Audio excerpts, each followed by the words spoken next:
Alright, welcome. This is my first time ever doing anything. I'm trying to get used to the camera, trying to get used to everything. So we are learning crochet, and it's always kind of hard to start something new, especially if we don't know it, but we're gonna give it a go.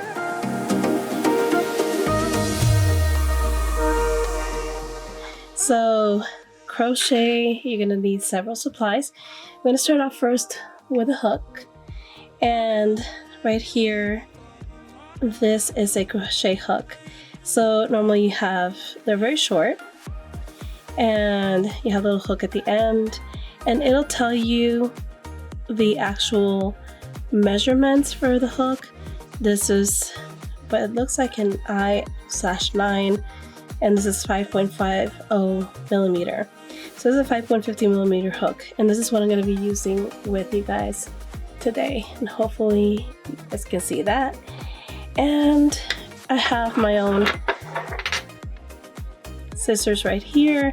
These are for the yarn, and you guys have wonderful scissors there, the purple ones that we can use to cut fabric and cut yarn with, and they work great for those.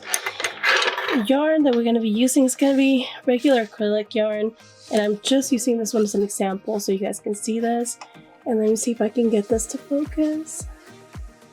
Alright, so we have yarn that's upside down, and it is medium weight. This is acrylic, and it tells you what kind of hook to use, which is right here, the 5.5 millimeter, which is exactly what we're going to be using with. It also tells you, if you're a knitter, what kind of needles to use, and it also provides you with patterns and things that you can learn. But we're going to be learning the language, all the vocabulary behind crochet, everything, but we got to start with basics. So I'm going to put this to the side, and I'm going to talk about your hook. And here we go. This is your hook right here. So as I mentioned earlier, this is a 5.5 millimeter. We're going to be using this, and this little area that right here that is kind of flattened is for you to be able to grip it better. They make a lot of hooks that have fancy things on them. Some of them are plastic hooks, which are not the best. The metal ones are really good for gripping, and they work good. And the ones that have the plastic little, or the silicone grips, are good too. But we're going to start with these. These are great. So this little area is for you to be able to put your thumb and index finger. And some people will hold a hook this way. Others will hold it like a pencil. That's really up to you. This is so that we can maneuver and use it. And you're going to see that depends on how you're going to be holding your yarn. We're going to start off with our yarn.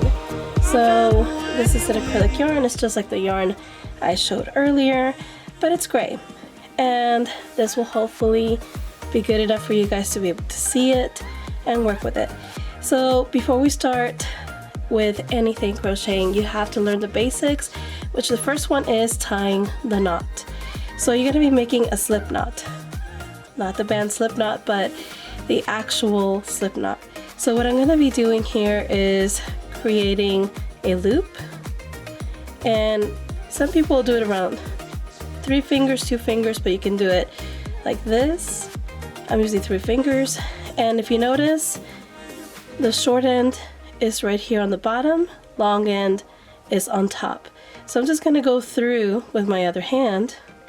I'm going to come in, grab and pull and close. That's one way to have a slip knot. And the slip knot is used for starting your foundation chain. So I'm going to go ahead and grab my hook, and I'm going to hold it like I would a pencil for me. You can hold it this way, whatever's more comfortable.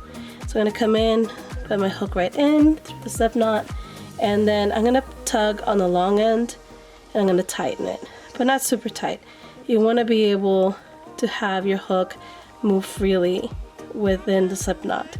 So this is your beginning. Now for those of you that get confused on how to tie a slip knot, there's other ways of doing it. I'm going to show you that really quickly. You can lay this down on the table, and I'm gonna go ahead and I'm gonna make a loop. So I'm gonna put my long end over my short end, like this. There we go. Kind of like, there we go. It's kind of like creating one of those ribbons for breast cancer. Same kind of thing. So right here I have my long end on top, my short end's on the bottom, and I'm just gonna go ahead and pick up with my other hand the loop, and I'm gonna grab the long end while holding down the short end, and I'm just gonna go ahead and tighten it, and that's it. So that is my loop right there, my slip knot. So I'm gonna go ahead and pull on my long end, and that happens right there. And at any time you can loosen it, you can tighten it. I'm gonna loosen this so I can show you guys. If I try to tug on my short end, nothing's gonna happen. It's just gonna drag it out a little bit or make it tighter. But I'm gonna go ahead and tug on my long end, and there it goes. So it's right back on my hook where I need it to be. So this is the way it looks like for right-handed. For left-handed people, you would have it this way. So this is how you tie a slip knot, and this is how you get the hook ready to go to get started on your chain.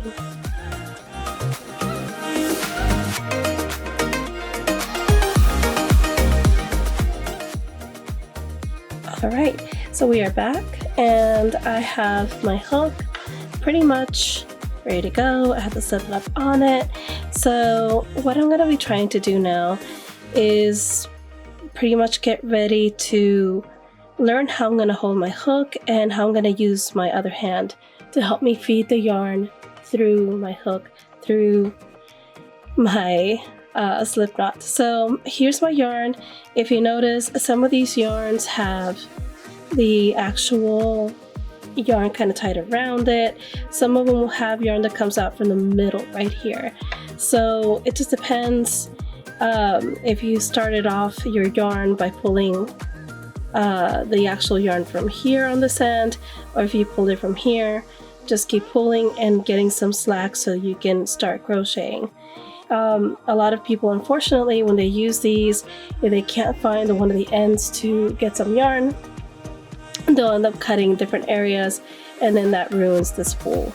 So you want to try and keep it all together. You guys are going to be using your own small spool of yarn, so you'll be able to keep everything and be able to kind of get a good feel for it.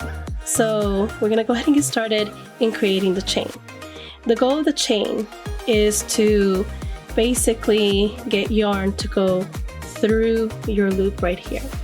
So what I'm going to do is try to center, and I'm going to show you guys how that works. So I'm holding my hook like a pencil to make it easier for me, and I'll show you another way in a little bit.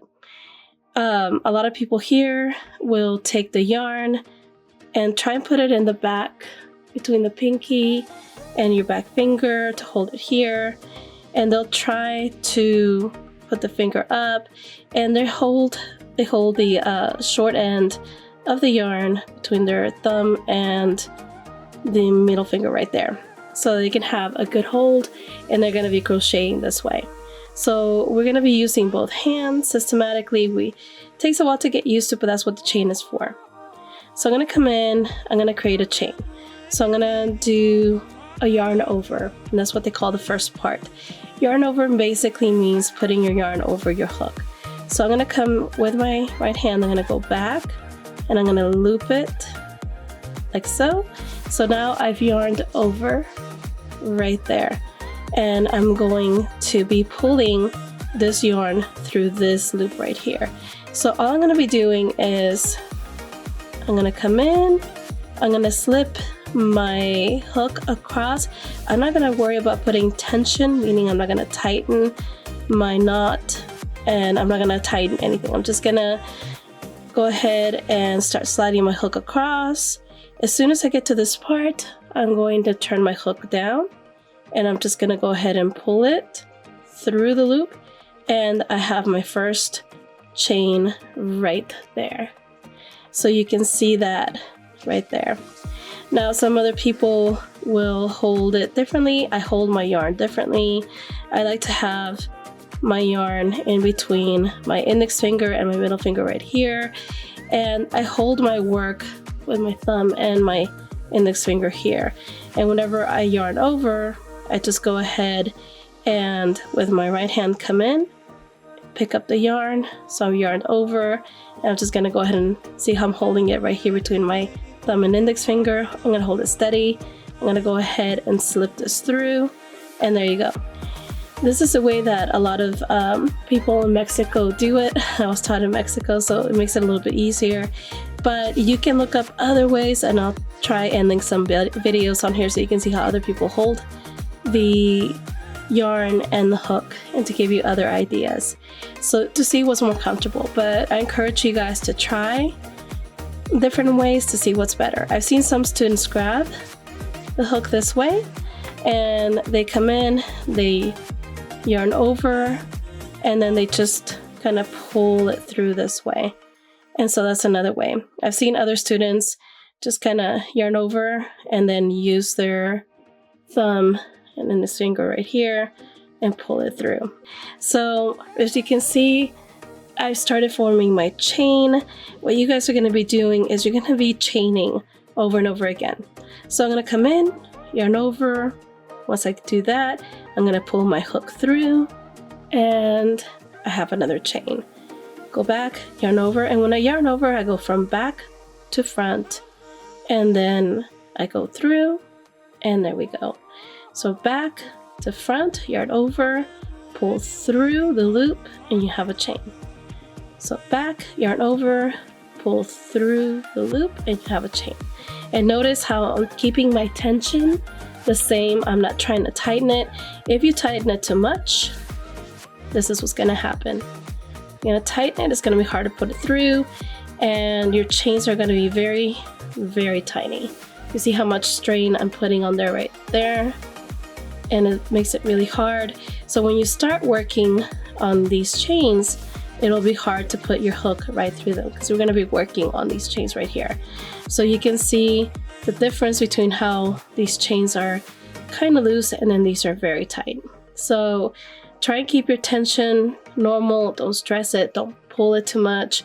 Just come in, yarn over, back to front, and pull through the loop, and that's it. And you can just keep going, practicing. This is the way I do it. You can practice the other way, which is like this for my left-handed peoples, which is a little bit harder for me to do, but I'm gonna try and do this.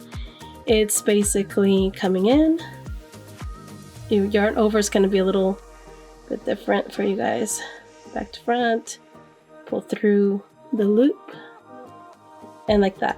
So there we go. So you guys give it a go. Try and make a chain as long as you can until you feel like you're ready for it, that you're used to it. And we'll come back.